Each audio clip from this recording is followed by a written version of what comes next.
Une liberté de façade, car à chaque instant, ces hommes et femmes peuvent être enlevés, arrêtés. Nous sommes à l'ouest de la Chine, où vivent près de 12 millions de Ouïghours. Cette minorité musulmane subit une répression permanente du pouvoir central chinois, intimidation, menaces de mort ou emprisonnement. Alors des milliers d'entre eux fuient le pays. Et même à l'étranger, il n'y a aucune sérénité. Ils sont poursuivis. Rares sont ceux qui acceptent de témoigner à visage découvert. J'ai plus contact avec mes parents et mes familles, ça fait 3-4 ans déjà. Et avant, avec un moyen de social media, WhatsApp, WeChat, tout ça. Maintenant, tout est interdit, même téléphone fixe, on ne peut plus passer. Voici de rares images d'un camp d'intégration. À l'intérieur de ces murs, des centaines de milliers de Ouïghours sont soumis à ce que l'État chinois appelle la transformation par l'éducation.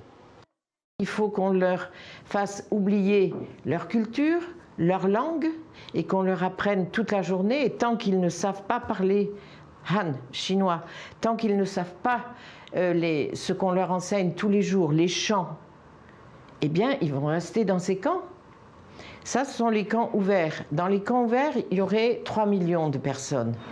Le pouvoir chinois a également construit des dizaines de camps fermés, de véritables prisons dont il n'existe aucune image, si ce n'est celle qu'on peut obtenir à l'aide d'un satellite. D'après Human Rights Watch, au moins 800 000 Ouïghours y seraient emprisonnés et l'immense majorité d'entre eux n'en sont jamais sortis.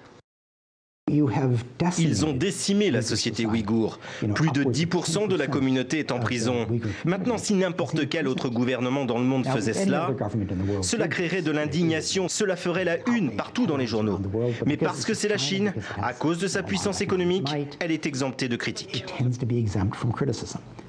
Autre forme d'oppression, la destruction des monuments religieux.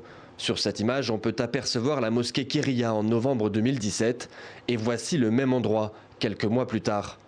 L'édifice vieux de 800 ans a complètement disparu.